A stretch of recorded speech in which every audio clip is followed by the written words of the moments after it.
السلام علیکم ورحمۃ اللہ وبرکاتہ۔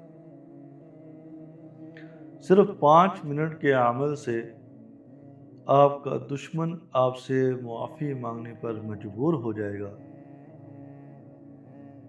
بعض اوقات ایسے دشمن پیدا ہو جاتے ہیں، ایسے حاسد پیدا ہو جاتے ہیں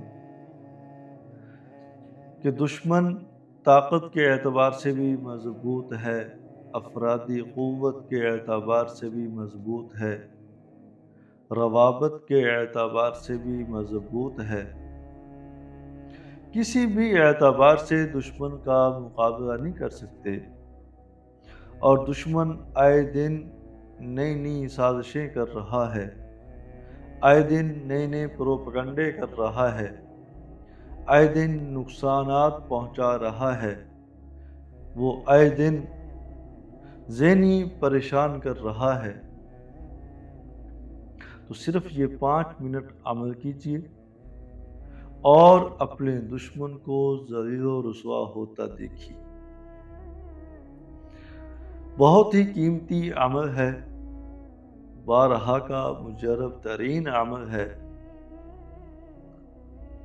آپ یہ عمل کریں یکسوئی سے، توجہ کے ساتھ، اور پھر اللہ پر چھوڑ دیجئے، دیکھیں پھر آپ کا دشمن ذلیل و رسوا کیسے ہوتا ہے۔ عمل کی ترتیب یہ ہے، آپ کا جو بھی دشمن ہے، مرد ہے، عورت ہے، 1 ہے، 2 ہے، 3 ہیں، 4 ہیں، 5 ہیں، 10 ہیں، جتنے بھی دشمن کیوں نہ ہوں، ہر نماز کے بعد آپ نے کیا کرنا ہے؟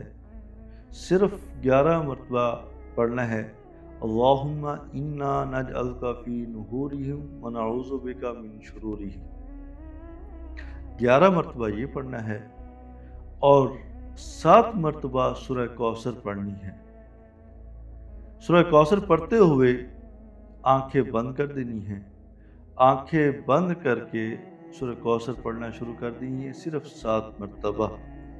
اور جب لفظ هو الابتر پر پہنچیں گے، اپنا یہ الٹا ہاتھ جو ہے، اپنا یہ بایاں ہاتھ الٹا کر کے زمین پہ مارنا ہے، یوں اشارہ کرنا ہے، یوں اشارہ کرنا ہے 3 مرتبہ، آنکھیں بند کر کے 3 مرتبہ آنکھیں بند کر کے سورۃ کوثر پڑھنا ہے، اور جب آئیں گے ہوا ابتر پر یوں ماریں گے زمین پر، تصور یہ کریں گے کہ آپ کے جتنے بھی دشمن ہیں وہ زمین بوس ہو رہے ہیں، زمین میں دھس رہے ہیں۔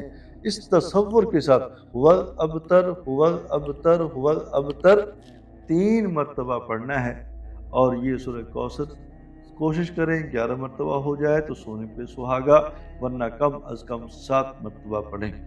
جو شخص اس عمل کو پابندی سے کرتا رہے گا، ایک دشمن نہیں، ہزاروں دشمن ہی کیوں نہ ہوں، ہزاروں حاسدین ہی کیوں نہ ہوں، بے شک جتنے مرضی طاقت کے اعتبار سے مضبوط ہوں، افرادی قوت کے اعتبار سے مضبوط ہوں، اور مال و دولت کے اعتبار سے مضبوط ہوں، روابط کے اعتبار سے مضبوط ہوں، تو پریشان ہونے کی ضرورت نہیں ہے، گھبرانے کی ضرورت نہیں ہے۔ آپ پابندی کے ساتھ اس عمل کو کیجئے، پھر دشمن کو ذلیل و رسوا ہوتا دیکھیں۔ دعا ہے کہ اللہ پاک حاسدین کے حسد سے، شریروں کے شر سے ہم سب کی حفاظت فرمائے۔